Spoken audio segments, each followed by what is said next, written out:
মোবাইলের আসক্তি ছেড়ে দাও, নারীর লোভ ছেড়ে দাও। বন্ধু, আমি যদি পারতাম তোমাদের প্রতিটা যুবককে বুকে জড়াইয়া বলতাম, আমার যদি সুযোগ হইতো তো আমি চোখের পানি ফেলে বলতাম, কেমনে বললে বুঝতা তোমরা?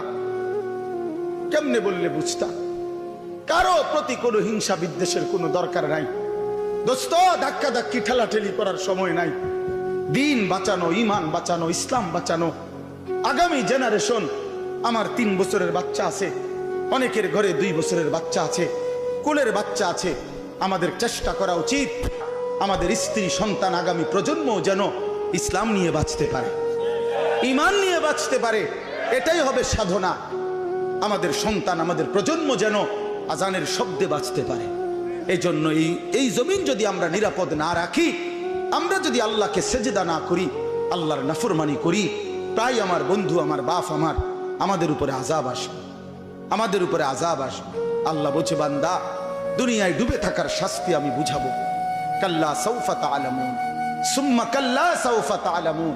কবরেও বুঝাবো, জাহান্নামেও বুঝাবো। কাল্লা লাউ তা'লামুনা ইলমাল ইয়াকিন লাতারাবুন্নাল জাহিম সুম্মা লাতারাবুন্নাহা আইনাল ইয়াকিন। আল্লাহ বলেন, বান্দা, আজকে যদি কোরআন পড়ে, হাদিস পড়ে, উলামায়ে কেরামের কথা শুনে, না দেখেই যদি কবর, হাসর, মিজান, ফুলসিরাত, আখিরাত বিশ্বাস করতা, ভালো হতো, ভালো হইতো। বান্দা, আজকে বিশ্বাস করলে, বুঝে নিলে, আমল করতে পারতা। তো নয়তো লাতারাবুন্নাল জাহিম, একদিন সচক্ষে হাসরের ময়দানে জাহান্নাম দেখবা, সব বুঝবা। সুম্মা লাতারাবুন্নাহা আইনাল ইয়াকিন, চোখে দেখে বিশ্বাস হবে, কিন্তু সেদিন আর লাভ হবে না। সেদিন আর কি হবে না ভাইয়া? লাভ। সুম্মা লাতুসআলুন্না ইয়াওমাইদিন আনিন নাঈম।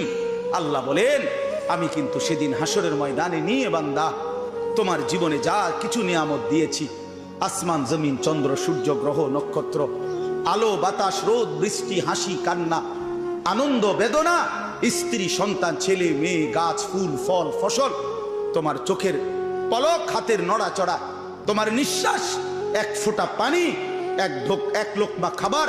আল্লাহ বলেন, আমি যা দিয়েছি, আমি বান্দা প্রতিটা নিয়ামতের কি হক আদায় করছো আমি জিজ্ঞেস করি। হায় বান্দা, 60 বছর বয়স, আজও আখিরাতের পুঁজি কই। 30 বছর, আজও আখিরাতের পুঁজি কই। এরই মধ্যে তো একদিন কবরেই পৌঁছে যাবা।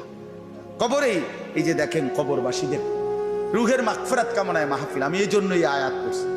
পুরা কোরআনুল কারীমের মধ্যে এই একবারই কবর এই শব্দটা আছে এই সূরার মধ্যে একমাত্র। হাত্তা জুরতুমুল মাকাবির, এই কবরস্থান